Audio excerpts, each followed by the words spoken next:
All right.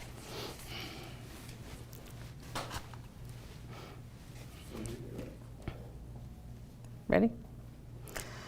Well, good morning or good afternoon, depending on what time it is, wherever you're watching from. My name's Sarah Knapsiger. I'm an emergency medicine physician at UAB Hospital in Birmingham, Alabama, and also an administrator over a few different areas in my health system. I work with emergency management a good bit, and so I'm going to talk to you today about hospital preparedness and disaster management. We're going to talk about a few things we can do to help ourselves be ready for disasters. As we know, we end up facing them quite a bit, so we're going to just spend some time getting into the nitty-gritty of operations and how we do things to make sure that we're prepared. So here are your learning objectives for today. We're going to talk about some general principles of disaster management, focusing a lot on mass casualties, on traumas, infectious diseases, and other hazards. We're going to talk about basic functions of the hospital incident command system. I'm guessing a lot of you have got to use that a good bit lately. And we're going to talk about the benefits of participating in disaster planning with other stakeholders in the area. So we'll go ahead and jump right in now. So let's start off by talking about disasters in general. Kind of what is a disaster? What's the definition of it? You know, a lot of us probably have a different thought in our mind about what a disaster is. So if you look in the good old Webster's dictionary, you know, there's a definition there that talks about catastrophes. And if you look on Wikipedia, which a lot of us love these days, it's got a little bit of a different definition that's maybe a little more colloquial, but if you really think about it in terms of healthcare, what is a disaster? And for us in healthcare, it's basically when patient care needs exceed the available resources, and so that's how I like to think of it. Now, I've spent a lot of my career in emergency medicine and in EMS, and if you think about it, a disaster could be several different things. So for example, if you're an ambulance crew and you pull up on the scene of an accident where there are 3 victims, but there are only 2 EMS workers, then that's a disaster because your resources are outstripped. You only have 2 people to take care of 3 patients. So that in itself is a miniature version of a disaster. But in the hospital where I work, you know, we have a very large facility, and we're fortunate enough to have a lot of resources. So for us, receiving 3 trauma patients at the same time is not necessarily a disaster. It would take a whole lot more than that to qualify as a disaster where I work. And so I think everybody's clinical scenario is going to be a little bit different based on what your resources are. And that's important to remember because not every situation is created equally. We all have different resources, and that's really what it's about. So thinking about the different types of disasters that are out there, they really kind of come in 2 flavors, as I like to think about it. We have natural disasters and then ones that are human-made. We used to say man-made, but I'm trying to be more politically sensitive, so I'm going to say human-made because it's not just men that make them, right?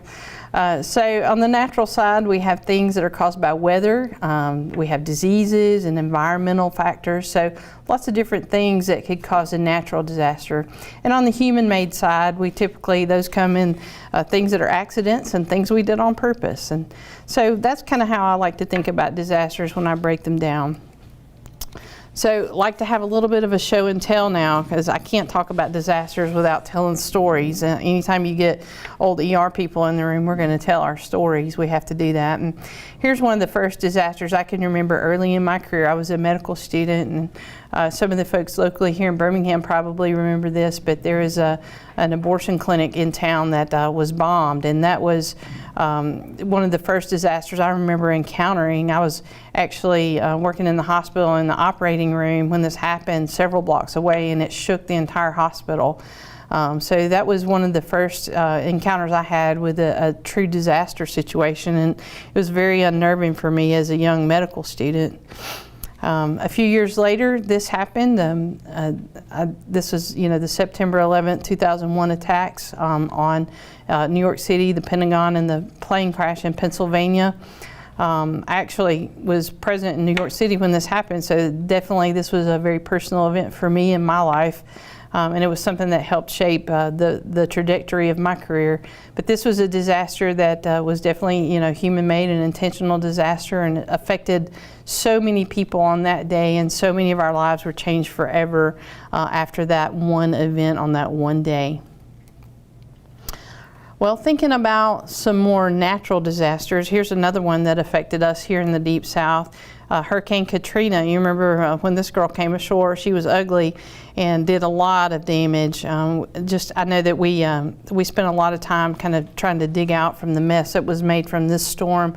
Just this one storm alone cost over $75 billion in damage and untold impact to lives. A little more locally here in Alabama, kind of fast forward, in 2011 we had a day where we just had what they call a historic tornado outbreak. We had 62 total tornadoes in Alabama in one day. Normally we get 37 for the whole year here, so that is a lot. And you can see here on this graphic, this is the tracks of the tornadoes, and the purple ones are F5s, which are the biggest tornadoes, and the red ones are the F4s, which are also very substantial. And you know, when you look behind, when you see what an F5 leaves behind, it essentially leaves flat, stripped earth behind. So that's what an F5 does. So definitely that day was something that impacted all of us here locally to a significant extent. This is some satellite imagery the next few days after those, and you see that brown streak on the satellite imagery. That's the track of, that's what an F4, F5 tornado does. It just leaves raw, stripped earth behind it.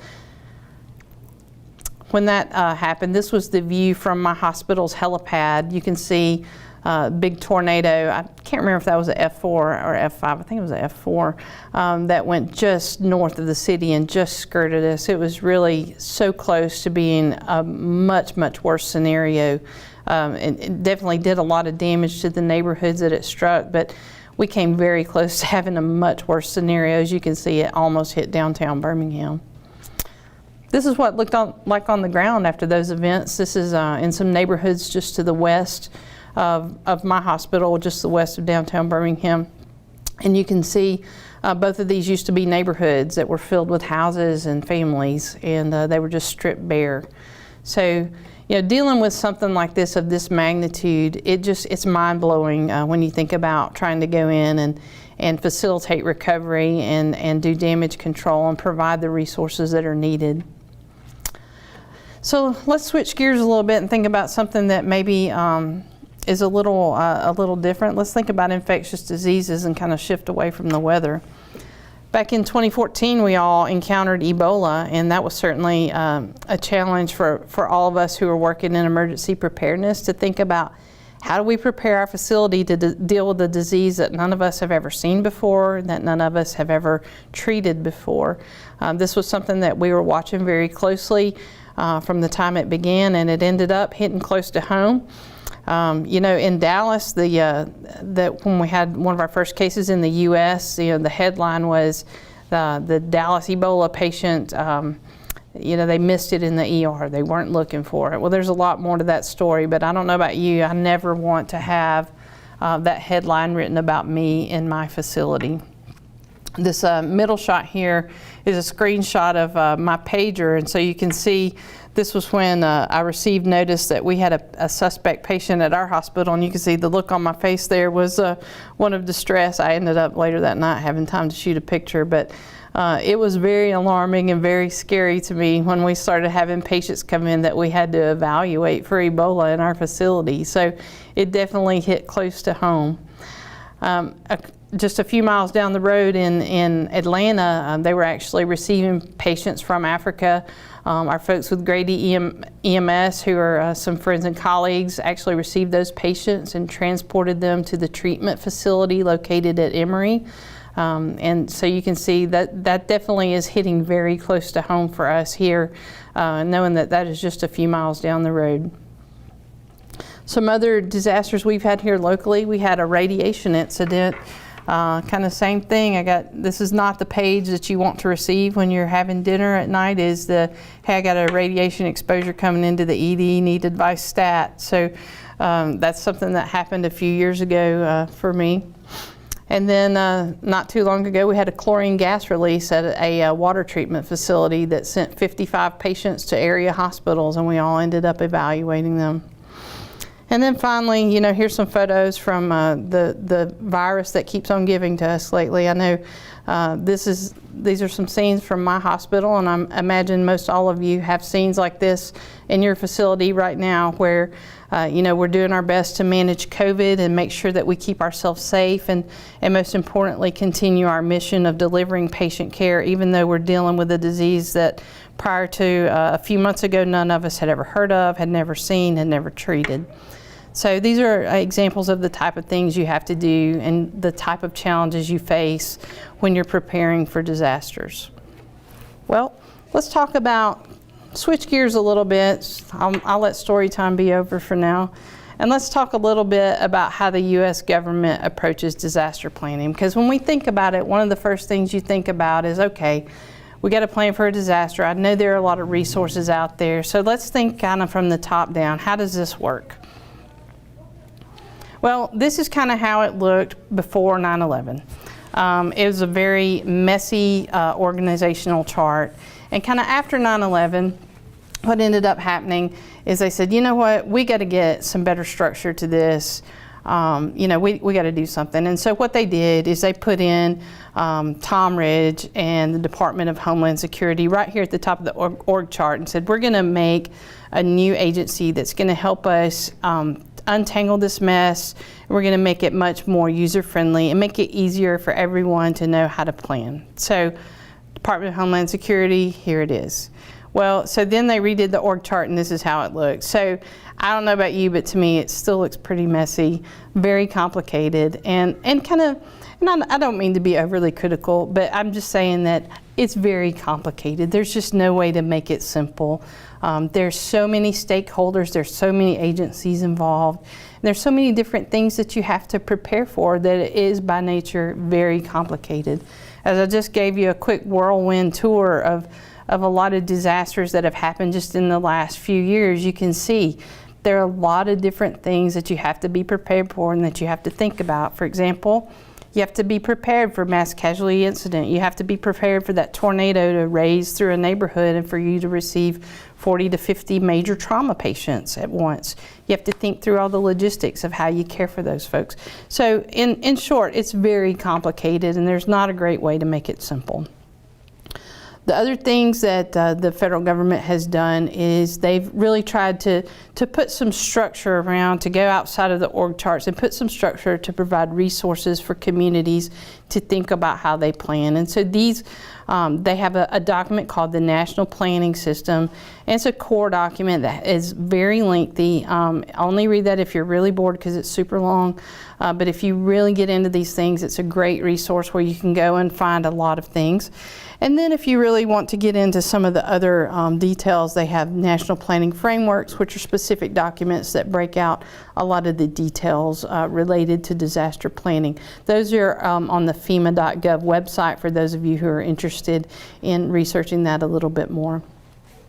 One of the things that these documents really outline that I think is really critical for most people to know, even if you don't want to get into all the details, is that these documents outline the emergency support functions, or ESFs.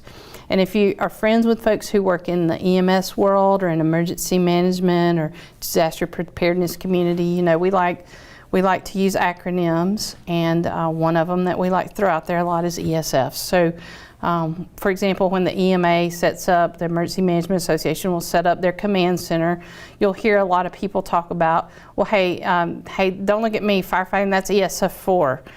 Go talk to them. So people use that nomenclature a lot. So now all of you know exactly what they mean when they say the ESFs. I'll go ahead and tell you a secret is I don't have this list memorized. I have to look it up, and I have to stop people and say, please tell me in English. But folks who are emergency managers who work in this world exclusively every day, a lot of them do have these memorized and will refer to things by these numbers. If you look on here, you know, the ones that really affect us in healthcare is if you look at ESF8, Public Health and Medical Services, that really is things that touch on us a lot. I think ESF6, Mass Care, Emergency Assistant, Housing and Human Services touches on a lot of the work that we do in hospitals as well. All right, so how do we take that big mess and all those lengthy documents and apply that to our hospitals? Because, hey, Knapsiger, that's all great. That sounds well and good, but how does that affect me personally where I am? So let's think about that. One big principle that I think is critical to note is disasters happen and are managed locally. And I'll say that twice so that everybody who's asleep can wake up and hear this. Disasters happen and are managed locally. So if you think when you have a disaster happen that somebody is going to come in from the state government or the federal government and rescue you right away, then you're deceiving yourself, because that is not going to happen immediately. It might happen later, because certainly some disasters do require additional support. And when that happens, then it can come from your state government, certainly, which is going to take some time, or the state governor could request federal support, which is something that's provided in statute by the Stafford Act of 1974. And that's what allows the federal government to come in and provide assistance to local areas. But your governor has to request it. If the governor doesn't request it for whatever reason, if they think we just don't need it, maybe they don't get along with the president, maybe who knows. If they don't request it, it doesn't come. So that's important to know.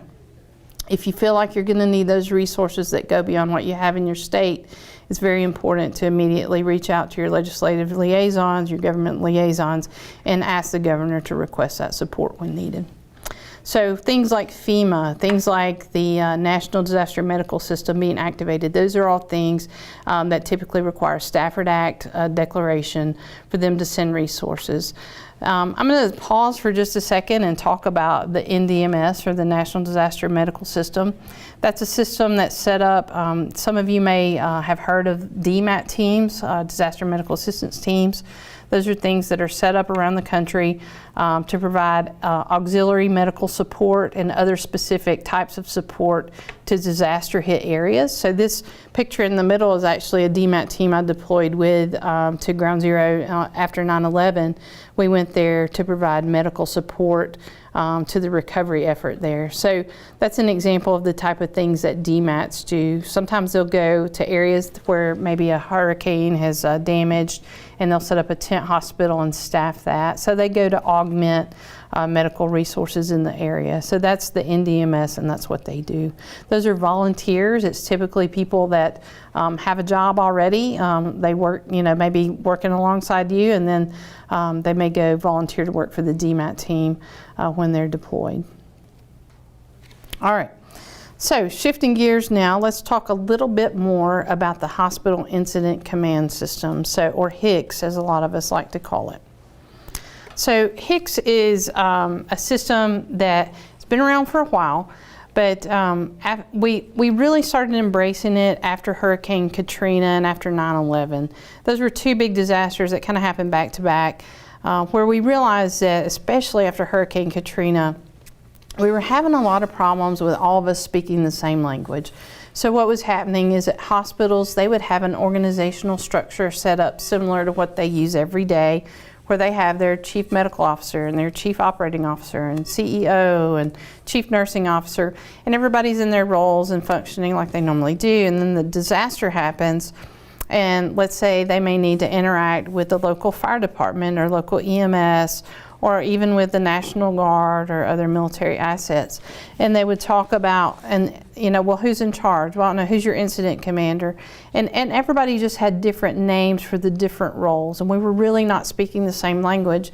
And it ended up, believe it or not, it ended up causing a lot of problems operationally speaking. There was just a lot of confusion, and just a lot of resources were wasted and time lost. The other problem that we were having is a lot of healthcare facilities realized that maybe they weren't structured in a way that functioned well in a disaster. Maybe their structure works great during normal times when there's no major event happening, but during a disaster, maybe they needed a way to reconfigure themselves so that they could have more rapid decision making, and so that people could be empowered to do the things that needed to be done in the heat of the moment. So thus enters the Hospital Incident Command System, or HICS. And what HICS does is it standardizes the way that you configure and organize yourself during a disaster, so that you can have a standardized response with roles that are clearly defined, so that people can jump in and know exactly what to do to help. The way it's organized is you have an incident commander, and then there are 4 sections, and each section has a section chief. So the sections are operations, planning, logistics, and finance. So I'm going to tell you briefly a little bit about what each section does. In operations, those are the people who are the doers. They're the people, that's where most of your doctors and nurses are going to be, your bedside providers. Those are the people that are going to get some stuff done.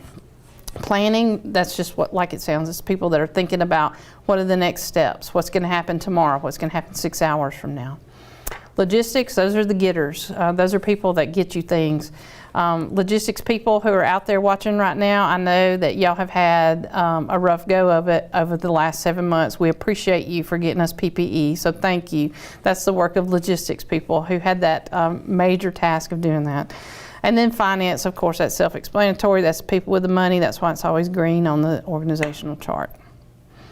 So this is a sample of a chart that we used at my hospital during COVID. We put our incident command structure in place and put a lot of different people and filled in these boxes with names of people that we work with every day, but we just kind of put each other in roles that match our normal job configuration. And, you know, we slotted them in. And I'll have to say this is the first time we've used this at my facility for an extended period of time. But once we got used to it, it was a little uncomfortable at first. We felt like, you know, a lot of our leaders were like, I don't know if this is going to work now, I'm not really sure. But once we got ourselves embedded in these roles and really embraced it, we realized that it was a key to our success for this long-term COVID operations, and I think it has been in other ways as well. Kind of looking at the top of the box, what are some of those roles we didn't really talk about that much? You got to have somebody in charge, so you got to set your incident command. In my facility, we often, it's a big place, so we often function in dyads with an administrator and a physician. So we decided to do that with our incident command role, and I share that duty with an administrator.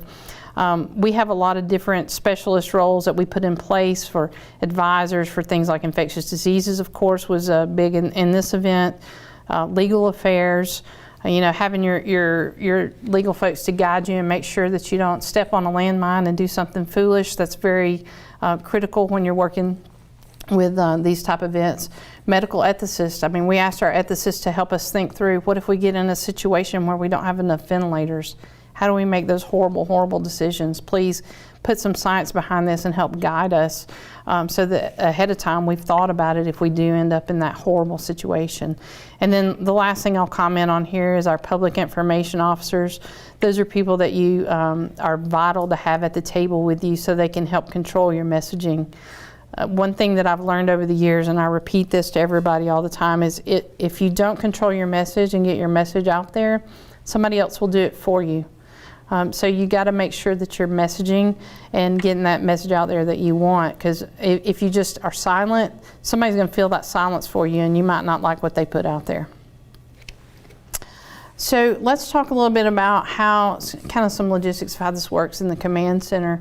In each facility, you should designate where your command center is going to be, of course, and it's great to have a lot of resources there. But one thing that we do is we try to, especially if we have a short duration event, for example, a tornado, you know, an act of violence, something like that, then I like for folks to wear these little color coordinated vests to identify their role that has it labeled. It just makes it clear to everyone. Now, if you're in a sustained event and it's, you know, clear, then obviously you don't need to do this. But especially in a short duration event, it's great to have everybody identified clearly so that you know who does what. It just makes life easier. A couple of things about HICS that is great is it is, I like to call it dummy proof, because not only does it help you figure out which role to put people in, but then when you get in your role, it gives you a cheat sheet so that you know what to do, and that cheat sheet's called your job action sheet.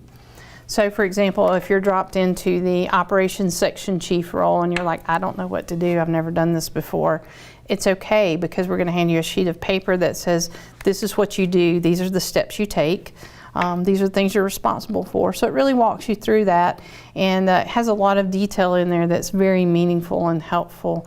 I've been able to drop into command centers in multiple different roles before with a job action sheet, and it really helps you organize your thoughts and know how to manage the situation, so super helpful. The second thing, there's really two pieces of paper that are great. The job action sheet I just told you about, and the other one is the incident response guides, or IRGs. And these are things that are really where you thought through the details of different scenarios. So here's an example of one that's for fire. So if you have a fire, like at my facility, we had a fire in the parking deck. Somebody drove their car in the parking deck and caught on fire. And so, we dragged out the incident response guide for fire to look at it and see, hey, is there something we didn't think about? And sure enough, every event we have, when I drag out the incident response guide, I'll see there's something I forgot. I think I'm really, really smart, but guess what? I still forget stuff. And so every time I look at one of these, it's a humbling experience for me. But strongly, I would recommend that you look at those. If you don't have the HICS model implemented at your hospital, invest some time in it. Get the things, print them out, have them available in your command center, train on them, use them. You will be so happy that you did, because it really makes the chaos melt away when you're having a situation. If you want to learn more about HICS, this is a great resource you can go to get you started. It's a component of what we call NIMS, or National Incident Management System. But you can look at their website, just Google it, you will see it. The course is called ICS 100. It's free. They have a whole list of courses there. They're all free.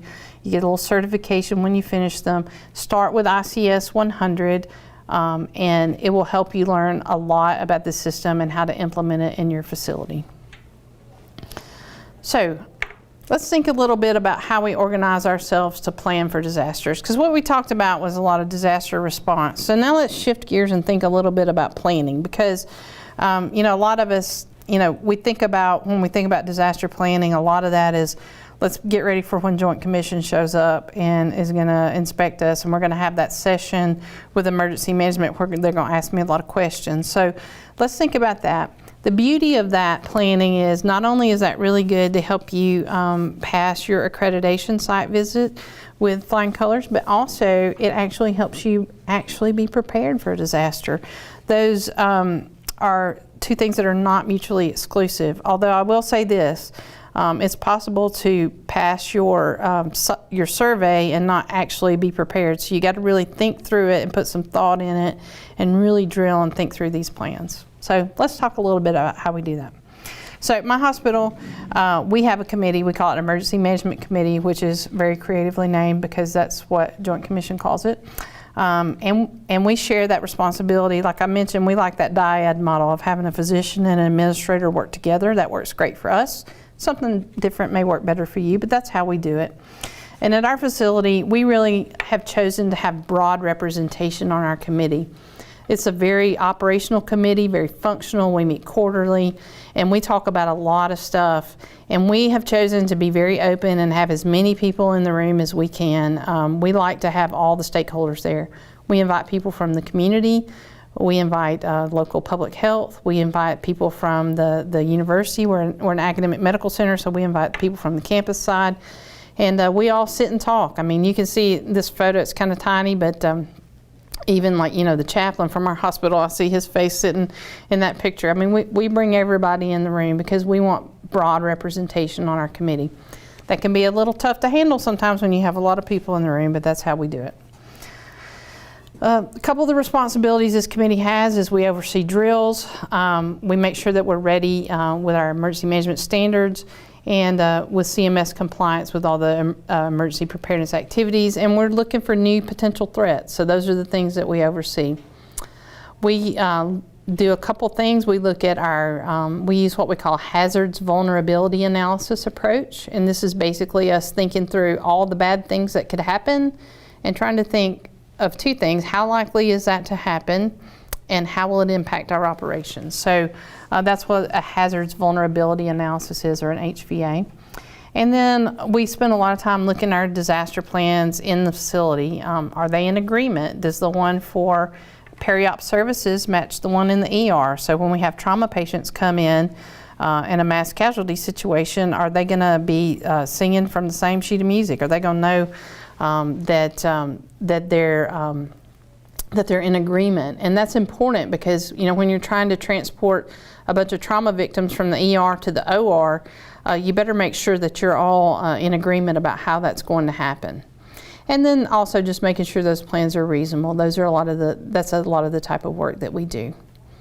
All right, so we're going to spend the next few minutes going through some Joint Commission emergency management standards, and there are 6 critical areas that they look at. So when Joint Commission comes to see you in the past, when I first started doing this work, they would just talk about emergency management as part of somebody else's session. So I would go in and I would hope that they would ask the other folks more questions than me, but sometimes we might get 20 minutes. Well, over the years, basically, it's ended up becoming its own chapter. I don't even know how many elements of performance there are now for emergency management. I haven't looked lately, but it's a lot.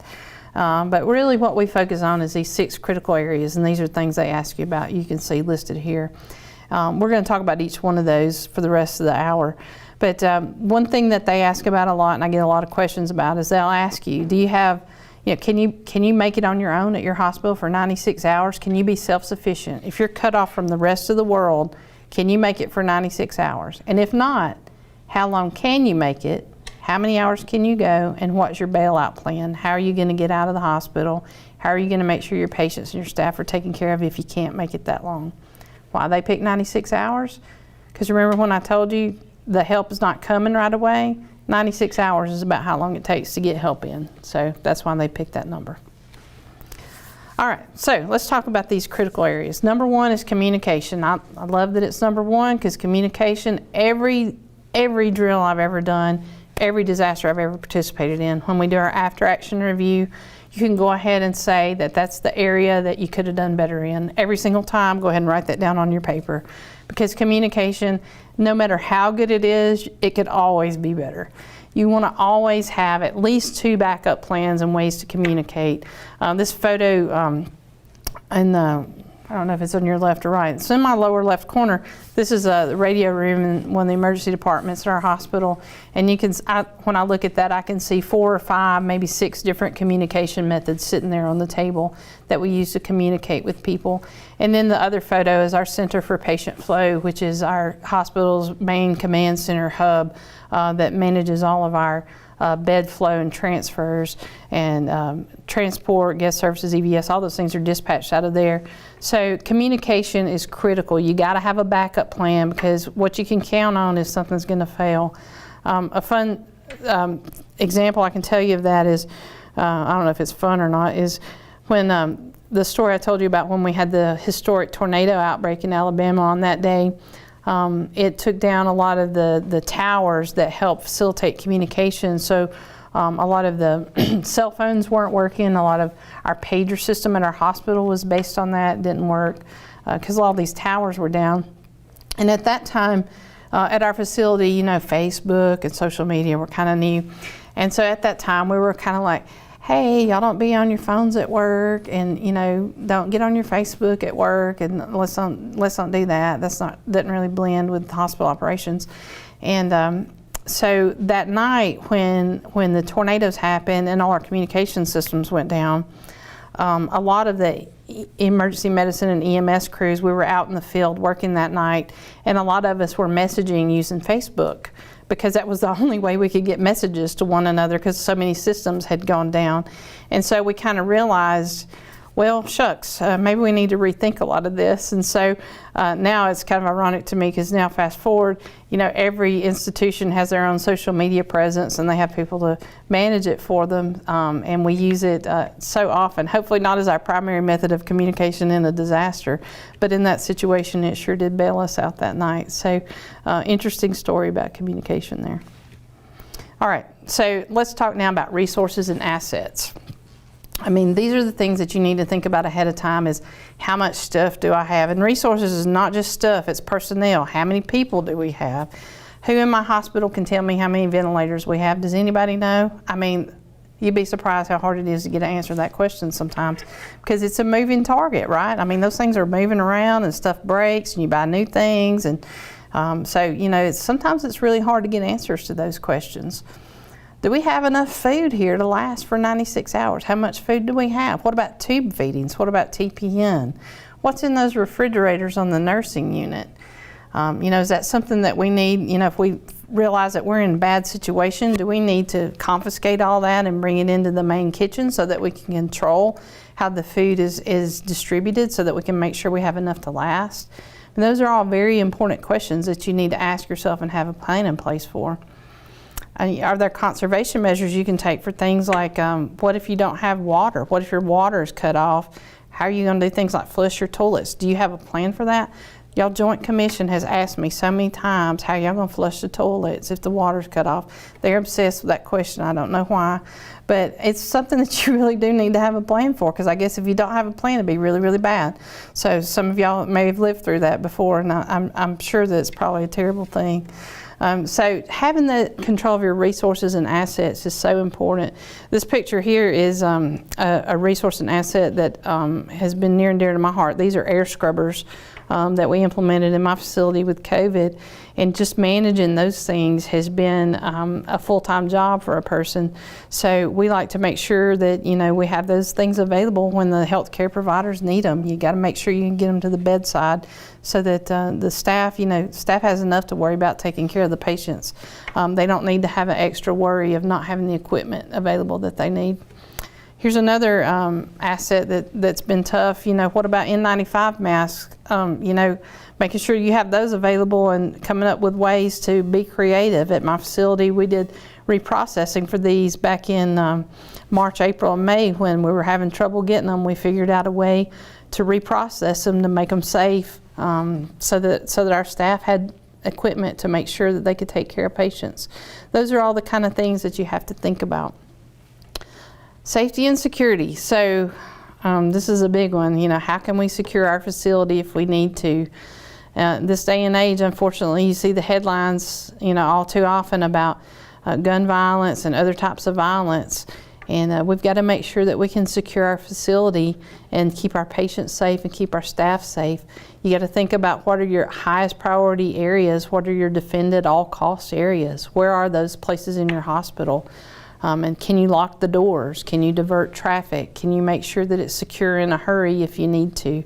Have you drilled for an active shooter incident? Does your staff know what to do? I'll share with you, these are some photos that we did in our simulation lab. We did an active shooter drill with our police force, and did it with our emergency department staff. And I was a little surprised because I thought, well, I've been in the ER with this staff for 20 years and they are a tough bunch. They've seen it all. Let me tell you, when we did this drill, they were shaken up afterwards, and it was tough for all of us to deal with. So I'll tell you what I learned from that is you better drill for it and think about it, because if you're not, you're missing opportunity to make your staff prepared and to help keep them safe if you have to face this terrible situation. So I'll come back to talking about this one. That's a little bit different. Well, I'll go ahead and talk about it now. So one thing that you have to do is make sure that your policies in your institution, you know, to keep everybody safe, that they match with federal guidelines and state guidelines, local guidelines. So this has been something that's been a challenge for us during COVID. You know, the CDC has issued guidelines that change fairly regularly, and in their defense, you know, the science has changed rapidly. But trying to reconcile and keep up with federal, state, and local guidance with things like how do you keep your staff safe? How do you manage work restrictions for people who have exposures? I mean, those are things that you have to manage on an active basis, and it's a lot different from thinking about how you manage an active shooter situation, but it's just as important to keep your staff safe. So those are things that you have to be on top of. All right, let's talk about staff responsibilities, because we all do have a level of personal responsibility as well, and that's one of the things you have to think about is how are you going to make sure you take care of your staffing. So you got to have plans to reallocate your staff if you need to. What if it snows? And you know, this is Highway 280 here in Birmingham a few years ago when we had snowpocalypse or snowmageddon, depending on how you want to call it, where folks were just stranded everywhere. We had a sudden snowstorm, the roads were gridlocked, and folks couldn't get to work, folks couldn't go home. So we had to think about how to reallocate our staff to make sure we could let people rest and keep the patients taken care of. So those are things you have to think of. Not only do you need to think about taking care of your staff, what about their families? What about streamlining resources so we can focus on critical functions? It may be that you need to take some folks who you know, are stranded at your facility. If they're an employee, maybe you need to reallocate them to an area. You know, maybe if they're some sort of support personnel. They can be reallocated in a way to do a different function that would be helpful. And then last thing I'll comment on that is you got to figure out who's in charge, and that kind of goes back to the conversation we had about the ICS configuration. Last couple of bits, utilities management. You want to think about how you can function without electricity. What if the lights go out? How much fuel do we have for our generators? Last thing you want to do is be in a situation like this. You see this is a picture of a patient in the trauma bay.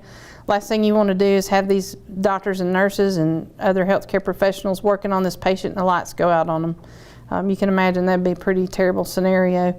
What if you lose your air conditioning and you're stuck in a situation like these folks were in Hurricane Katrina trying to take care of these patients in dreadful heat? So you need to think about how you can function without electricity and what you might do to mitigate that in your specific scenario. And last but not least, let's talk about patient care, because that's why we're all here, right? Patient care comes first. That's our mission. That's why we come to work every day. We need to think about how we're going to sustain patient care in the face of whatever other things might be happening around us. So we need to make sure that we're available for a patient surge if we have a lot of patients coming in. What about our special needs patients? How are we going to accommodate them? What about patients with mental health needs? What if we have an extended demand for mortuary services? I mean, sometimes that happens. If you have a mass casualty incident, you may need to store a large number of fatalities of people's bodies for a while. So, those are all things that you need to think about. How about medical records? What if you have to evacuate your facility? How are you going to send medical records with people? I know after Hurricane Katrina, we pulled a lot of people off of medical evacuation planes here in Birmingham that came from the New Orleans area, and some of them didn't have a chart with them, y'all, and it made it hard. It was tough to figure out what was going on with those patients. So you need to figure out how you're going to think through that ahead of time if you do have a situation where you got to move folks around and you need to have some sort of medical record move with them. And then last thing here is you need to have mutual aid agreements with other hospitals in town. One thing I love to tell students is when you're thinking about disaster planning, when the disaster happens and you've got to call somebody across town or you got to speak to EMS or EMA or whoever, if that's the first time y'all have talked, you've probably not done your job very well. You need to have those relationships established ahead of time. Y'all should have each other's cell phone number programmed in your phone. You should be able to call each other, because that planning together is so vitally important to making sure when things happen that we can all work together. A beautiful example, I hate to talk about COVID too much because I know we're probably all sick of hearing about it, but during COVID, I spent a lot of time talking with local health department leadership, with hospital leadership from many other facilities in town. And just those conversations were, first of all, uplifting to me because it was nice to know that, hey, somebody else is having the same kind of trouble we're having and they're facing the same problems. And it was helpful for us to be in agreement on things like our visitor policies, our visitor restrictions, using some of the same language so that we could unify our message to the community and help everybody understand this is what you can expect when you come to the hospital. And it doesn't matter if you come to the hospital where I work, the hospital where somebody else works, we're all in it together. So I think those things have been very helpful. And sometimes you might be in a situation, what if your hospital's the one that gets hit by the tornado? What if you need to evacuate? If you know the folks at the other places in town, you'll have a good working relationship, then you can work together to make that happen smoothly. It's in the best interest of all of our patients and our staff that we make sure that we have those things in place ahead of time. All right. These are just some of the things that we've done at my facility to think about, COVID preparation. This is one of the things we talked about is making sure that we had proper precautions in place, and this is something we coordinated with other hospitals in town. This is just another example of that, something that we made sure that we were kind of all on the same page with is how we're going to handle these precautions. So that's just another example of that for some reason I felt compelled to include that slide.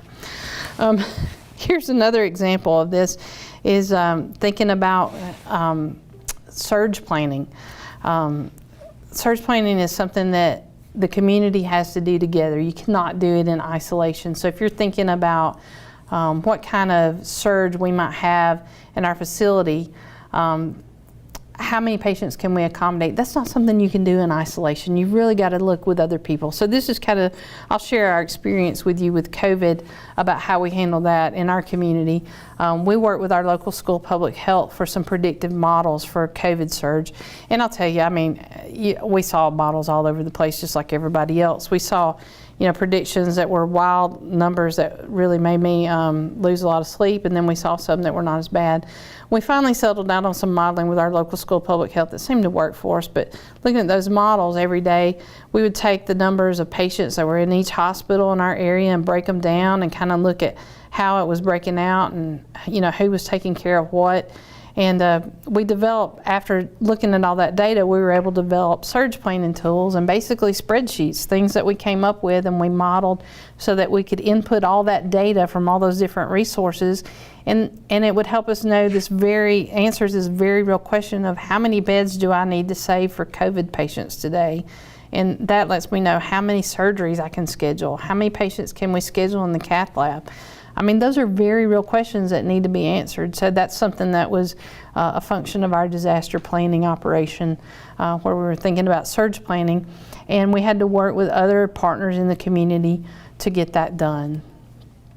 I'll tell you a little bit more while we're talking about surge plans. I'm going to talk about it a little bit more. This is just a photo of us implementing our surge plan in our emergency department. We had to convert an entire atrium that's, you know, a nice place. It's real pretty to look at normally, but we converted it into a waiting room so we could space people out enough so that we could make sure it was safe, so that we're not spreading disease. Working with our community partners, we also did some planning for alternate care sites, and we looked at having a place to put people in the Sheraton Hotel downtown, looking at putting patients there who maybe were not so sick that they needed a lot of nursing care, but they didn't have anywhere else to go. And then we actually looked at using an exhibit hall at the Civic Center. We looked at a plan where we'd put patients on cots there. Unfortunately, we never had to do that. But those are all the type of things that we work together with as a community to think through and think how we'd implement if we need to. All right, last thoughts to close out with, and we'll take some questions. What can I do personally to help prepare at my hospital? What do I need to do? Well, these are the tips I would give you. Number one, take care of your personal needs. Make sure that you've got yourself taken care of first. If you know snow's in the forecast and you might get stuck at work, why don't you just go ahead and grab a little overnight bag and put some clothes in it. Think about your personal hygiene products. You might want a toothbrush and your medications. Don't just count on, well, I'll just get that at the pharmacy at work. No, bring your medications with you. You need to make plans for your family, and that includes your pets, because I know a lot of us worry about our pets. And make sure your immunizations are up to date. Flu shot season's here, y'all, so it's time. Make yourself familiar with your disaster plans on your unit, your hospital, wherever you work. Train on the ICS 100. Everybody who's listening to this could take that course and you'd benefit from it, I promise you. And then, be resilient. You got to roll with the punches. Working in these situations is stressful. Y'all all know that because it's been pretty stressful for the last few months. I know it's been tough for me too. But being resilient and having ways to unplug yourself for a minute and really refocus and recenter is important. And just lastly, you don't want to become another patient. So, focus on taking care of yourself so that you can do the thing that you do all the time. All right, I am finished now. I will stop and see if we have any questions. No questions? All right. Well, thank you very much. I appreciate your attention today, and hope you learned a little bit. Feel free to reach out to me anytime if you have anything further. Thanks.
Hi everyone, my name is Joanna Jolly, and I will be talking to you today about end-stage heart failure.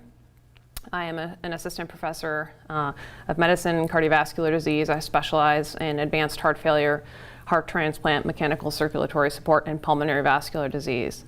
And so this is the topic I'll be sharing with you today. I have no conflicts of interest to report. So these will be the objectives for my talk today. I'm going to review heart failure pathophysiology. We will review chronic heart failure management. I will give an overview of advanced therapies, and that includes mechanical circulatory support, that is to say durable LVADs. I will review heart transplantation, and we will discuss palliative inotropic support. And throughout, I have a few case illustrations to help illustrate these points. So we'll start with the case. This is case 1, Mr. R. So he's a 61-year-old male with a history of coronary artery disease, status post-CABG in 2007. He was diagnosed with congestive heart failure due to ischemic cardiomyopathy that same year. He's had multiple PCIs since then and not amenable to any further revascularization. His echocardiogram currently shows an EF of 15% with moderate MR. His left ventricular end diastolic dimension is 8.5 centimeters, and he's got a mildly dilated RV, normal RV function. He's got a history of hypertension, hyperlipidemia, and possibly obstructive sleep apnea. He was recently admitted for acute decompensated heart failure and diuresed with milrinone, which could not be weaned, so he was discharged on home milrinone. So there are a couple points in this history that I just want to highlight. He's only 61 years old with pretty significant heart failure, so this is someone we would definitely consider advanced therapies for. Also important is that we always try to preserve native heart function. He no longer has coronary anatomy that's amenable to further revascularization, but we always look for that first. The EDD, or size of the ventricle, gives us some indication of the chronicity of his heart failure. And it also suggests that he has anatomy potentially that could be very compatible with an LVAD. The bigger the better. 8.5 centimeters is pretty dilated. Also significant for a potential LVAD is he's got normal RV function. An LVAD helps the left side of the heart, hence the L in the term, but it really does not help much the right side of the heart. The RV, we still depend on its function to fill the left ventricle and fill the pump, and so the fact that he has normal RV function is a good sign. I'm also circling nothing because that's really the absence of any other significant comorbidities, and that's also a really important predictor as well in terms of how patients do with an LVAD. In terms of overall thinking about his candidacy and the need for advanced therapies, he's been recently admitted for heart failure, which is a sign that he may be coming to the end of his natural course of heart failure, and he was requiring milrinone at the time of discharge, also another sign of sort of end-stage heart failure. He's overall a very functional gentleman until functional decline recently, so he was admitted from our clinic for expedited evaluation as an inpatient. So these are some of the diagnostic tests and consults that we will routinely order and get on our patients when we're trying to decide whether they are candidates for LVAD or candidates for transplant. It includes some infectious workup, lots of imaging studies. We look at their kidney function very closely, 24-hour creatinine clearance. We look at chest x-rays, sinus x-rays, CTs of chest, abdomen, pelvis. We look for vascular disease with carotid ultrasounds, ABIs. We do DEXA scan and some gastric emptying and barium swallow and a routine preventative health care, including colonoscopy, to look for any occult malignancy that could, especially after transplant with immune suppression, be catastrophic. And then, of course, under our consults, we have a number of different people in our multidisciplinary team that comes and uses their expertise to assess the patient. So there's tons of education that has to happen up front to make sure the patient and family are willing to just understand what goes into these therapies. We have neuropsych, see them and evaluate, social work consult, Nutrition is always very important, as well as a pharmacy consult, because these medications are going to be sort of lifetime medications, so it's very important they're involved. And dental consult to make sure no tooth infections are present that could potentially seed someone with a VAD, for instance, or who's immune suppressed. And then for women patients specifically, mammogram, OB-GYN, in addition for just routine preventative health. So meanwhile, Mr. R was admitted. He underwent a right heart catheterization, which revealed high filling pressures. You see there that his right atrial pressure is 15, PA pressures, pulmonary pressures are elevated, 60/28 with a mean of 42. His wedge pressure elevated at 35. PA sat is 52%, which calculates to a FIC cardiac index of 1.78, which is significantly low. Because of that very low cardiac index, he underwent an intra-aortic balloon pump, and a Swan-Ganz catheter was left in place for ongoing hemodynamic guidance. This is a common combination to provide the heart more support while monitoring very closely how it affects the hemodynamics and watching closely, especially as we augment diuresis, which we did for him to see what happens with renal function and anything else we're watching closely. So the advanced therapy evaluation revealed some key elements. We started to accumulate data and we found that he had pulmonary fibrosis in his lower lobes, possible scarring, possible pneumonitis. He did have a history of lung injury from occupational exposures. He's also a big guy, 6'4", and a BMI of 27 with a blood type O.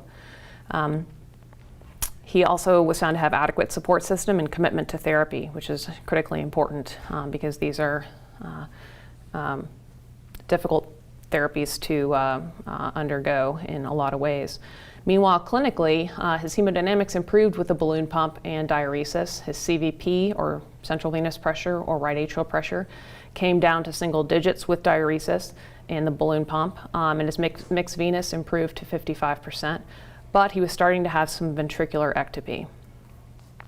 So we reviewed his case in our weekly multidisciplinary meeting. We decided that transplant would be tough, especially given his pulmonary fibrosis. That could present a serious problem after transplant. In addition, he's a very large person and his blood type makes it very unfavorable for him to receive a donor organ in any sort of short amount of time. So he'd end up probably having to wait quite a while. However, his organ function was still quite good, so we decided that an LVAD may be his best option right now, especially given that the support he's currently on, he's starting to show signs that even that may not be quite enough and he may start to devolve with that ventricular ectopy he was having. So, Mr. R underwent LVAD as destination therapy. 1 year later, he is alive and mostly well. He does have some problems, his main problems. He had a recurrent pleural effusion, perhaps related to the fibrosis, that required a VATS procedure 6 months after implant. He has had occasional volume overload episodes requiring IV diuresis. He had a syncopal event once, possibly related to dehydration. Occasionally, these patients still walk a fine line with volume management, enough volume to sort of fill the pump and have the heart pump working effectively, the LVAD working effectively, but not too much that it causes congestive symptoms related to their heart failure.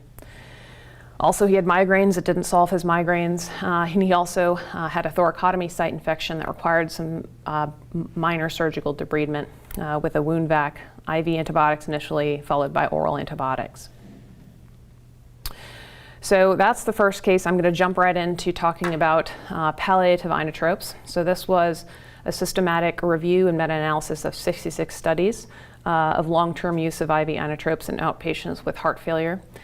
These are pooled rates per 100 person months. They found death 4.2 per 100 person months, all-cause hospitalization 22.2, central line infection 3.6, and ICD shocks 2.4. They did find that improvements in NYHA functional class were greater in patients on inotropes versus controls, and actually no significant difference in mortality risk in patients on inotropes versus controls. So the bottom line from this is that long-term inotropes in outpatients with heart failure can improve quality of life, but does not improve survival. And probably more importantly, higher quality evidence is needed because I think anecdotally it may actually improve survival. In fact, we've had a few patients who we have used palliative inotropes as a way to sort of get them more robust, to improve their nutrition, improve their sort of functional status, get them on a walking program, and have them sort of robust enough to then be considered for LVAD as destination therapy. And that's a term I'll define a little bit later as well. So let's get back to some pathophysiology and review heart failure pathophysiology. So what happens after myocardial injury? This can happen, this is the most basic understanding of heart failure. Lots of different things can cause myocardial injury. Most obvious example is a myocardial infarction, so we can just maybe have that in mind. So that there's a sudden myocardial injury.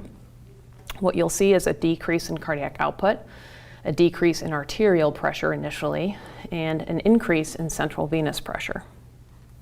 So then the body has developed a number of compensatory mechanisms in order to counteract those initial effects. So one of the first compensatory mechanisms is sympathetic stimulation on the heart and peripheral vascular system. Then there's renin-angiotensin-aldosterone activation, or the RAS system activation. And then over a longer term, cardiac remodeling will occur. So there is a short-term benefit of these compensatory mechanisms in maintaining cardiac output, but it's not intended, nor is it effective for chronic compensation. So what is the effect of sympathetic stimulation? So arterial pressure is mediated acutely by the nervous reflex mechanisms which can adapt. The primary purpose of the arterial baroreceptor system is to reduce the minute-by-minute variation in arterial pressure to about 1/3 that which would occur if the baroreceptor system was not present. So it's overall, the idea is to kind of smooth out abrupt changes in arterial pressure. The effect of RAS activation is that it increases the mean circulatory filling pressure and dilates the veins, which further reduces venous resistance. Both of those effects serve to increase venous return to the heart. And this is also another schematic showing the renin-angiotensin-aldosterone system. Again, the overall net effect on the right side there is that water and salt it causes water and salt retention.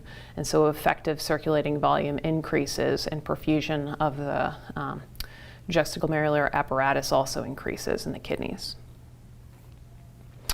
But the key to remember is that these compensatory mechanisms are imperfect.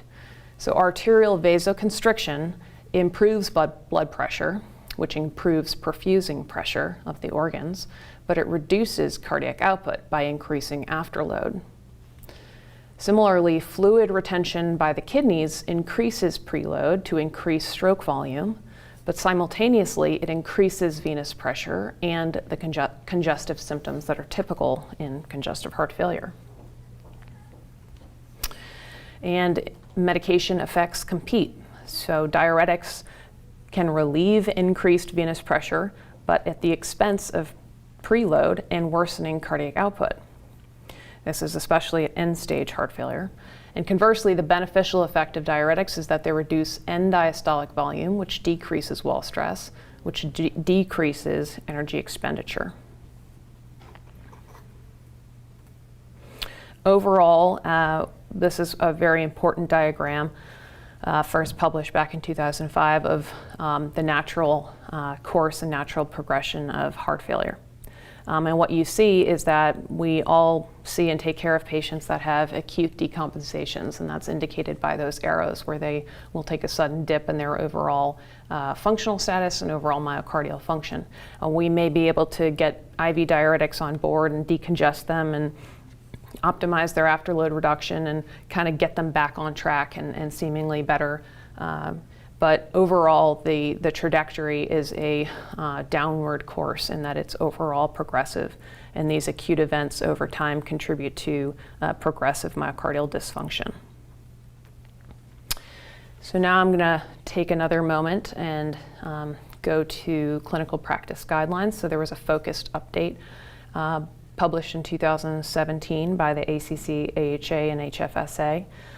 And this was because since 2013, since 4 years earlier, there had been a number of really important studies and medications that had come out that there was significant and important data behind, and so they didn't want to waste any time to sort of update the clinical practice guidelines for chronic heart failure management. So just to remind everyone, an ACE inhibitor, ARB or ARNI, that's an angiotensin receptor and neprilysin inhibitor.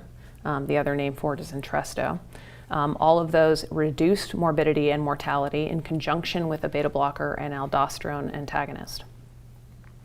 So they also wanted to point out to consider switching from an ACE inhibitor or ARB to an ARNI for patients who are tolerating it and who still have NYHA class 2 or 3 symptoms. The other important key to remember is to let 36 hours lapse before starting the ARNI after you stop your ACE inhibitor, and do not give an ARNI to patients with a history of angioedema. In addition, one of the updates is to consider ivabradine to reduce hospitalizations for patients who have NYHA class 2 or 3 symptoms and are already on maximally tolerated beta blocker in normal sinus rhythm with a heart rate that's still greater than 70 beats per minute. Of course, diuretics as needed to decongest, and the use of hydralazine and nitrates should be considered for Black patients with NYHA class 3 and 4 symptoms after they're already on optimal doses of beta blocker and RAS inhibition. Of course, don't forget a defibrillator as primary prophylaxis for patients with an EF less than or equal to 35% with NYHA class 2 to 4 symptoms, and they must have at least 1 year of life expectancy and be greater than 40 days post-MI. Also, don't forget CRTD, which just stands for the defibrillator portion. Cardiac resynchronization therapy may be indicated for patients with an EF less than or equal to 35% in NYHA class 2 to 4 symptoms, who are in normal sinus rhythm with a left bundle branch block and QRS greater than 150 milliseconds. Those are the ones that respond best to CRT.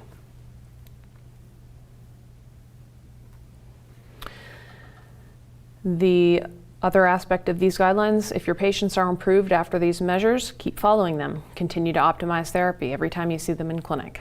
However, if your patients are showing refractory symptoms, then perhaps it's important to start thinking about the next steps, which hopefully this introductory lecture to some of our advanced therapies will kind of help prime you for. So these are some of those refractory symptoms that we talked about. So if your patient's starting to have functional decline, they report worsening symptoms. I was able to work in my garden and for an hour at a time, and now I'm having to stop and rest after every 10-15 minutes. That's a sign of functional decline. If they've had ICD shocks or episodes of syncope unexplained, that could be a sign of worsening hemodynamics.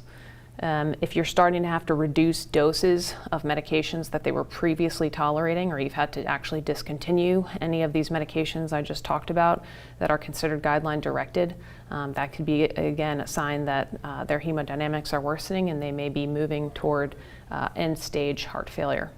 If you start seeing end organ dysfunction, we really want to get these patients before this happens, but certainly this would be a sign that they're entering into end-stage heart failure. Also refractory angina, especially for patients who have ischemic cardiomyopathy and history of coronary disease, sometimes without any options for further revascularization, that may be an indication to consider advanced therapies.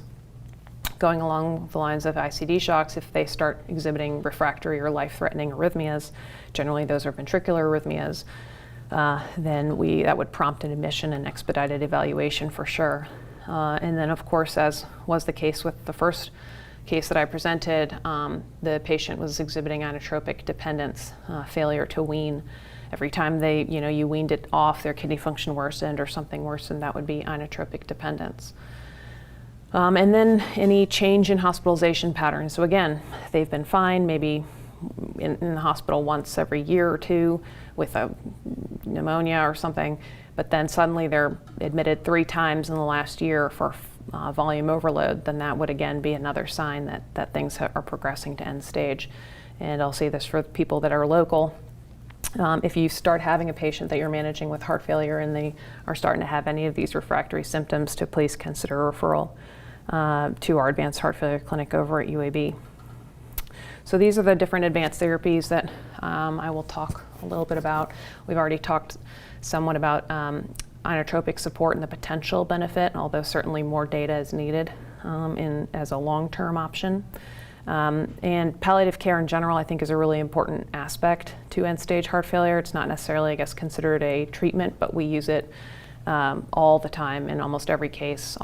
Certainly, patients that are being evaluated for LVAD and transplant also have a palliative care consult. I think it's incredibly important that they're involved at end-stage heart failure, no matter sort of what the trajectory is we're anticipating.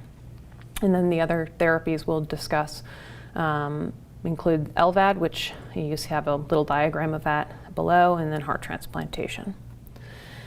So palliative care, so first of all, the illness burden and palliative care needs of patients with heart failure, I believe, are comparable to patients with cancer, but is not offered as consistently. And I don't think, again, this is an either-or situation. Again, it's our practice that even if we're hoping to extend someone's life considerably by years and years with one of these advanced therapies, such as LVAD or heart transplant, we do find that it is incredibly beneficial to loop our palliative care colleagues in earlier on. There are, however, unfortunately, some barriers to palliative care in this population. I think it is really often difficult to predict the trajectory of patients with heart failure. Again, that diagram of sort of the acute decompensations, but kind of once you get people back on the right track, it does seem maybe they may be good for a while and maybe palliative care isn't necessary. So I think that can be very difficult for providers, but it's also difficult from the patient side of things because that sort of gradual illness that kind of creeps up that has them sort of change their behaviors in a very sort of minute way over a long period of time, where they just sort of learn to adjust, that can really encourage denial of the fact that their prognosis may be poor.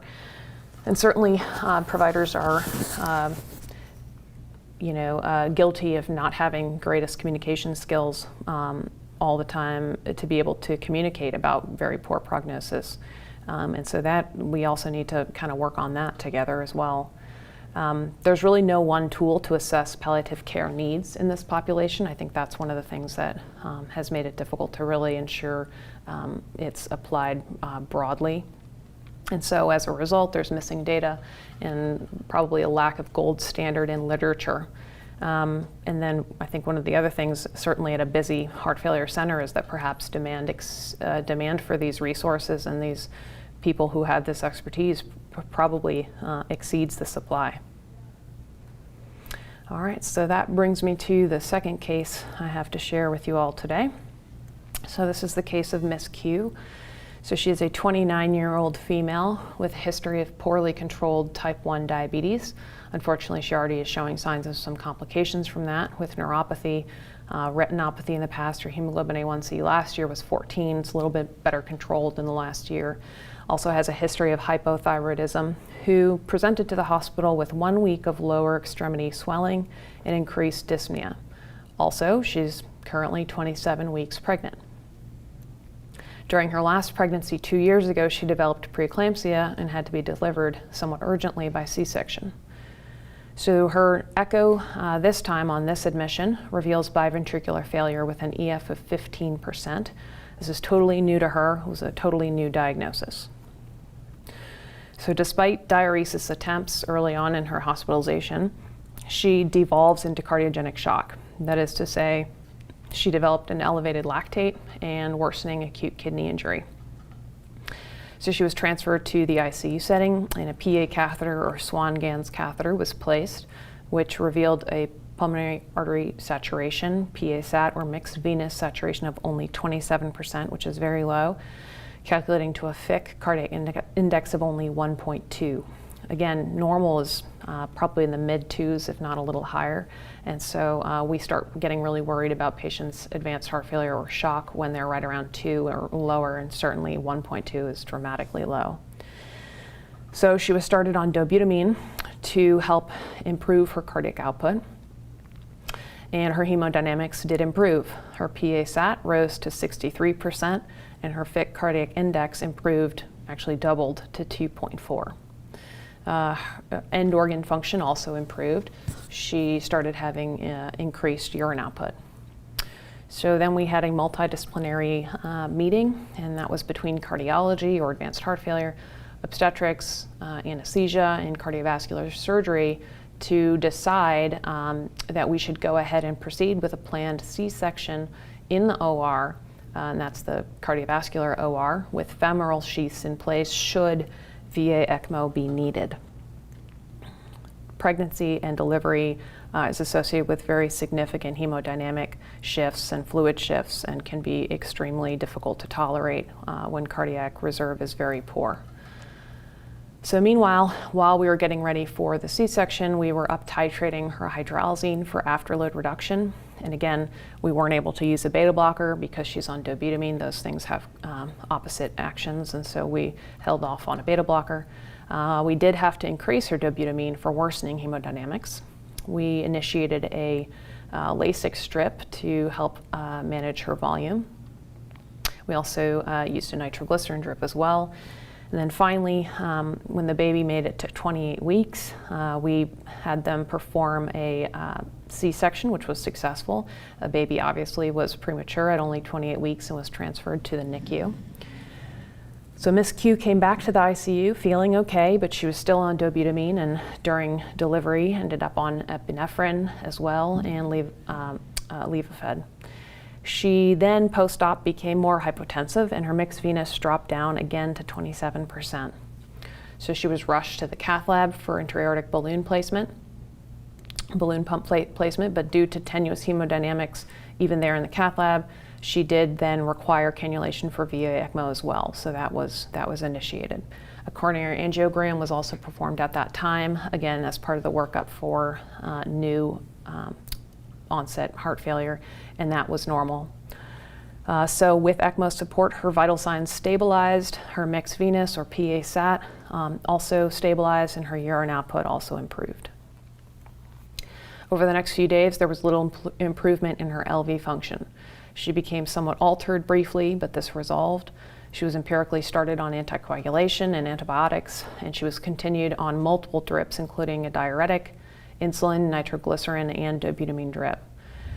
Unfortunately, since her LV function was not recovering and ECMO wasn't able to be weaned despite multiple attempts, an abbreviated advanced therapy evaluation was begun. And I say abbreviated because you saw the list that our previous patient in case 1 underwent all that imaging and all those consults. And when someone's on VA ECMO, obviously we're quite limited in what we're able to, how we're able to assess them. But unfortunately, due to poorly controlled diabetes, already experiencing complications, she was not a transplant candidate. She was, however, determined to be a suitable VAD candidate. Meanwhile, she was able to ambulate in our ICU about 400 feet with her ECMO cannulas in place, which takes, it's a great effort to be able to do this, and takes a number of personnel, including perfusionists and nurses and physical therapists, and the teamwork is excellent, but that's really important for someone who is going to be undergoing another significant bypass surgery. Despite not being able to see her baby in the NICU, she was very motivated to get the VAD so that she could begin to recover and return to her independence. So post-op, she did very well and was discharged from the hospital 10 days after receiving her LVAD. 6 weeks after discharge, she underwent a repeat echocardiogram, which unfortunately still showed no signs of significant myocardial recovery. We continue to uptitrate her guideline-directed medical therapy for heart failure, including beta blocker, ACE inhibitor, and aldosterone antagonist, because these patients still do have heart failure, and the benefit, although it's not very well studied, is theoretically still important to continue guideline-directed medical therapy as often as possible. She has been briefly hospitalized since discharge for a driveline infection. And we do periodically check with regard to myocardial recovery, especially in patients for whom it's a new diagnosis and a sort of sudden diagnosis. The possibility of myocardial recovery is definitely a real one, and we have in the past decommissioned VADs or explanted VADs when there has been significant enough recovery. In our experience, it's extremely rare. So 3 months later, Miss Q and her baby are still doing well. The baby is finally home. At her most recent visit, she is NYHA Class 1 and doing well without any new complications. So I'm going to take one moment and talk about words that I may have mentioned already so far, and that's an LVAD as destination therapy or as a bridge to transplant. So they can be implanted, these pumps can be implanted for one of two strategies. For patients who have an irreversible contraindication to transplant, such as our first patient and really our second patient, these VADs are destination therapy. For ones that are potentially candidates for transplant, they either have no contraindication now to transplant, but unfortunately they're too sick to wait, or they have some potentially reversible conditions that are currently barring transplant, such as recent smoking, or they're perhaps just above the cutoff with their BMI. Then these are reversible things that if they show commitment to and can lose the weight or can reverse those issues, then they could then become transplant candidates and be listed then for transplant with an LVAD. So those are the two strategies that we have for implanting. Now we've seen this with the second case I presented with these driveline infections. So there are a number of LVAD complications, unfortunately, that probably impact considerably the quality of life in patients who get LVAD. I would say probably one of the most important categories of complications relates to hemocompatibility, and that is to say the pump is a foreign body that is endovascular. It interfaces with the blood, and so we do end up having to anticoagulate with warfarin in those patients in order to ensure that there's no thrombosis and that the pump is able to keep working effectively. Unfortunately, as anyone who has patients with anticoagulation know, it's sometimes difficult to manage and keep that INR in the target range, and we can see issues on either side when the INR gets too low. Patients unfortunately can develop ischemic strokes. They can have pump thrombosis, which can be so dramatic. If their pump stops, they may need urgent surgery to replace the pump. And then on the sort of alternative end, if the INR gets too high or if they just have an unfortunate predisposition, they may suffer intracranial hemorrhage or have GI bleeding or any other excessive bleeding as a result. So I term that hemocompatibility. Well, I don't term that, that's in the field. And also device-related issues, specifically having the pump in place and the fact that it's not fully internalized, that there is a driveline site which feeds power to the pump. That is unfortunately a large source of infection and requires sterile dressings and very careful care on a daily or at least a few times a week basis. So driveline site can become infected, the surgical site can be infected, and then driveline can lead to more extensive infection and bacteremias, which we call VAD endocarditis. And then the device, of course, is not perfect, although it has come a long way over the years. There are still potential for wires to short out and issues with the device itself, which may require engineering repair just at the bedside or potentially even replacement in the OR. So I want to speak a little bit about the INTERMACS database. It was established in 2005 at UAB here in Birmingham as the North American Registry to record and report clinical outcomes for patients who receive one of these FDA-approved mechanical circulatory support to treat patients with advanced heart failure. And that was started as a way to kind of track outcomes and figure out what are the major side effects and how can we improve quality of life for these patients. Most recently, 2 years ago, just about 2 years ago, that became part of the Society of Thoracic Surgeons, which is now a joint effort among the NHLBI, FDA, and Centers for Medicaid and Medicare Services. But the tradition of how that started is still present on UAB's website. You can get to that database through our website, and you can see on the right there, as of July 2020, there's 182 active InterMax sites. There's a PediMax now, which is for mechanical circulatory support in the pediatric population as well. And the database includes, impressively, greater than 18,000 patients who were implanted with an LVAD between 2006 and 2017. 51% of patients were in cardiogenic shock pre-op. 1 year survival at this point with an LVAD is 83%. 5-year survival is about 46%. But there's much lower survival rates in those patients who require concomitant RVAD support coming out of the OR, and that's a really important thing. I mentioned at our very first case, when there's significant RV dysfunction present, it's often a very red flag for us to reconsider LVAD therapy. Only 20% of patients make it through the first year without requiring readmission to the hospital for any reason, which is unfortunately tells us we still have some work to do in terms of improving adverse events and complications.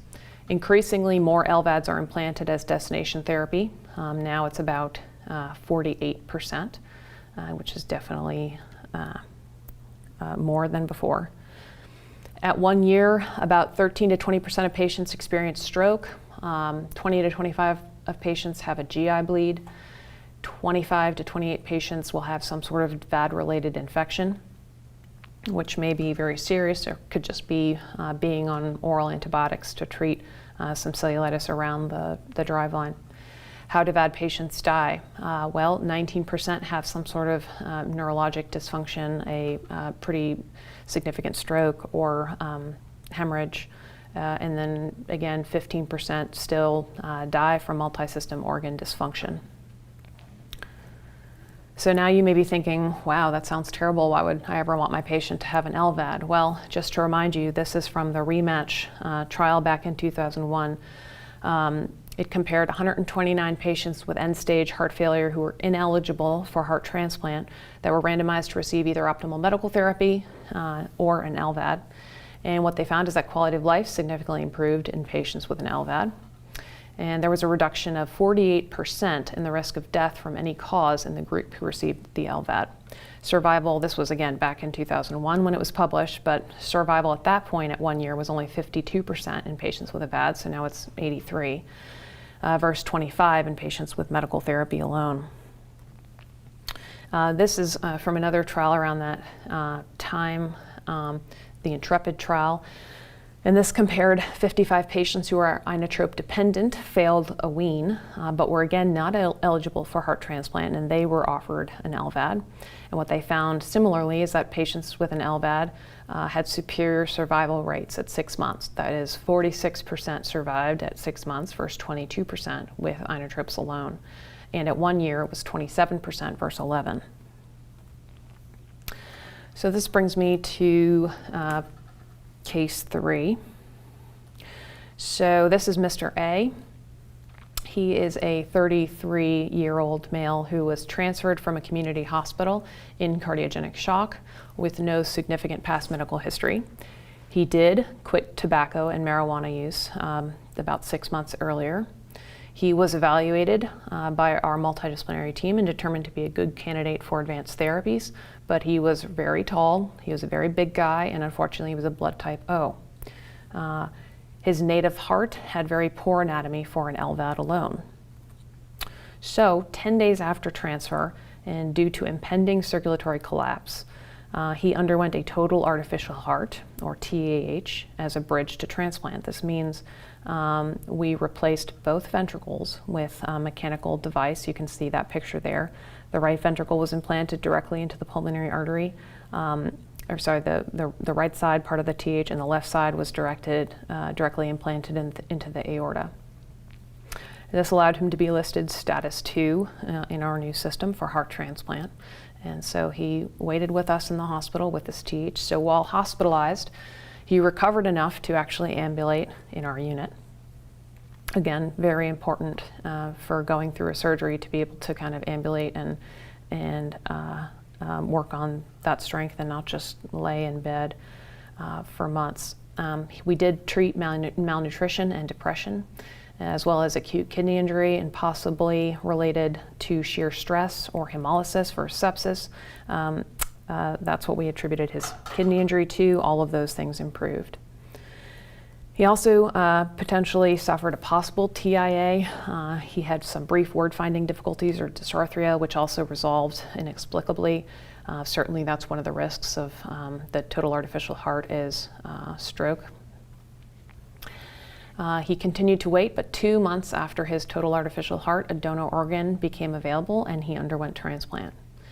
Post-op, he was treated with IV antibiotics for 6 weeks due to mediastinal pus that was noted around the total artificial heart at the time of transplant. And he was discharged home 3 weeks after transplant, which is pretty impressive for someone that was hospitalized for over 2 months. So, unfortunately, he's had a couple post-transplant issues too. Early post-op, we do our regular surveillance biopsies to ensure no rejection or adjust our immune suppression regimen based on it. He had 2 early episodes of acute cellular rejection, which were treated successfully with a short course of pulse steroids.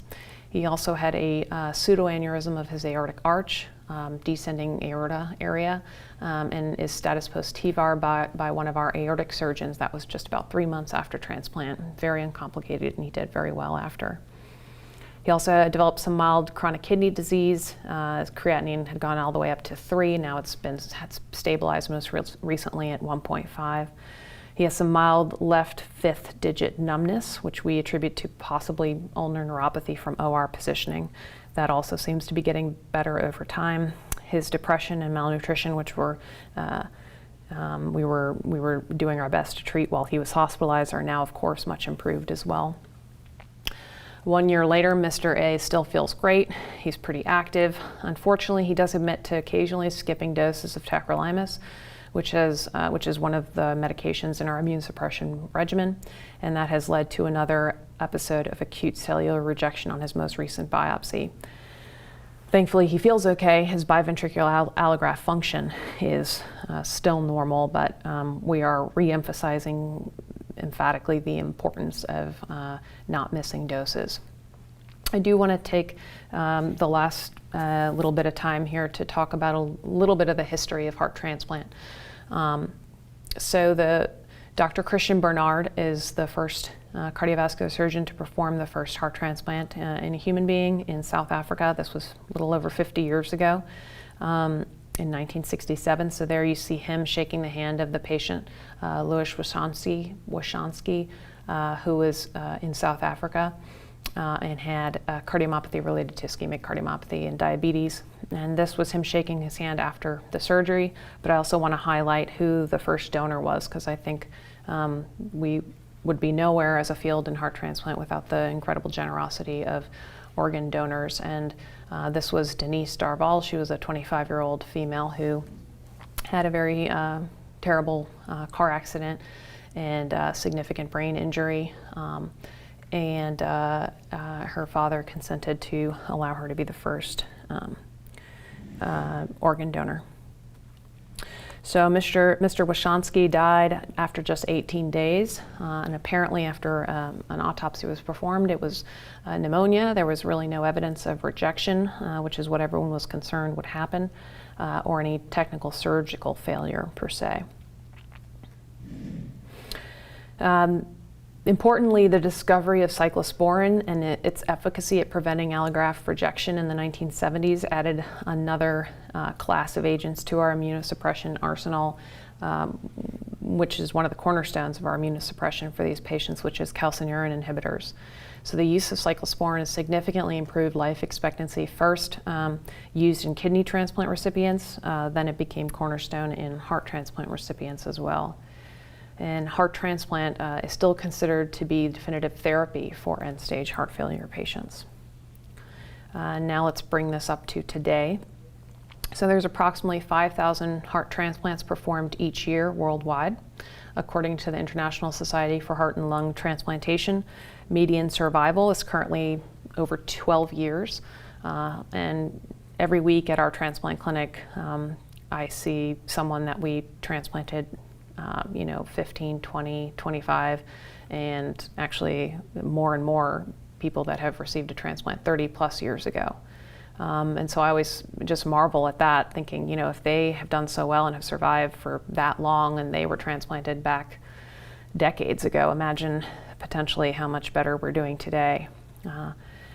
Survival rates have progressively improved despite us accepting older donors, and the fact that our recipients are becoming, or are the profiles of them is that they're older and much more sick. There are still significant challenges to the field of heart transplant. The biggest is that there is a limited donor pool, and so unfortunately there's a lot of patients who are very sick and continue to wait for a heart, and unfortunately die while waiting for a heart.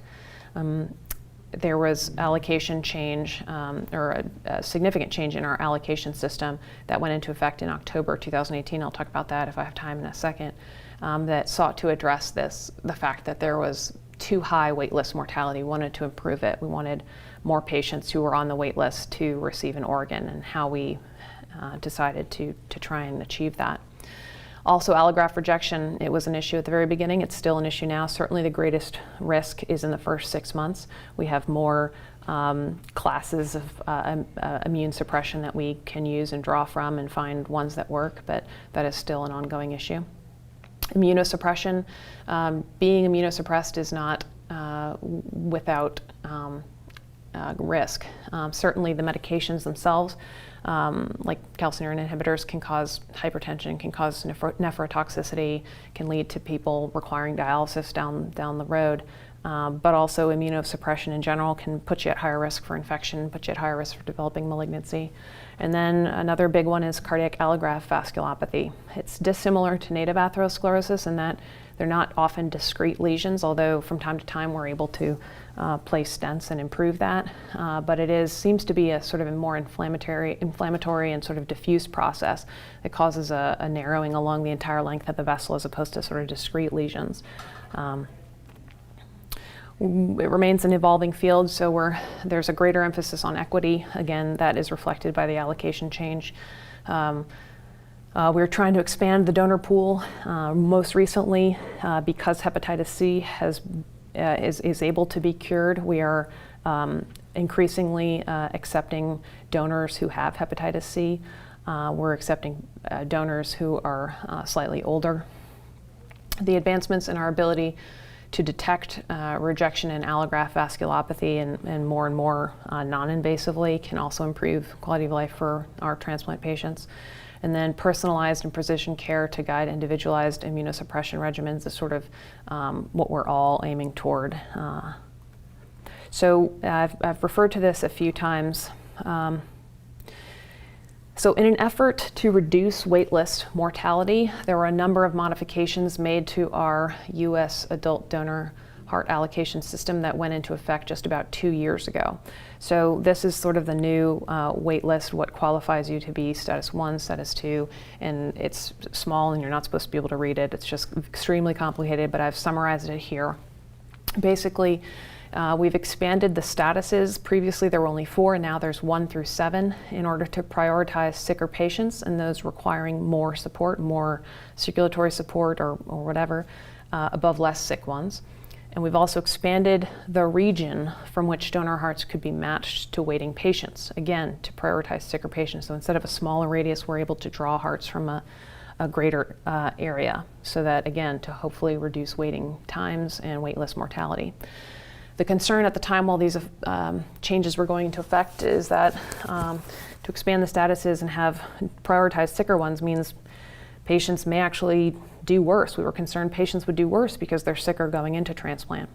Similarly, because we're expanding the region from which donor hearts could be could be taken to match our patients with heart failure is that would actually prolong the ischemic time of the donor heart. And that certainly has been shown to impact organ function down the road. And so, there was some concern that, no change is without risks. And so we've been sort of evaluating these allocation changes very closely. And we're now 2 years in, so there's at least a little bit of data. And what it shows from the UNOS, or United Network for Organ Sharing, registry suggests that 180-day or 6-month survival has actually remained stable in the new system, 91.5% versus 93.3%. Similarly, there's been a significant decrease noted in waitlist mortality from 3.9% to 2.3%, with a significant p-values you can see there that's associated with this new system. So far it seems like we are achieving what the goal was. But of course the new allocation system will continue to be reviewed carefully and perhaps again modified in the future. The UNOS vision, if we kind of keep working towards that goal, is perhaps a life-saving transplant for everyone in need. So with that, I will end. I hope that I have successfully been able to review the heart failure physiology, review chronic heart failure management, provide you with a solid overview of the advanced therapies that we're able to offer for select candidates with end-stage heart failure, including LVAD, heart transplant, and palliative inotropic support, and have been able to share some interesting cases along the way. So with that, I'm happy to take questions, but given that we are in a pandemic, I think you're free to email me any pressing questions you have. My email address and other contact information is below. Thank you all very much for your attention.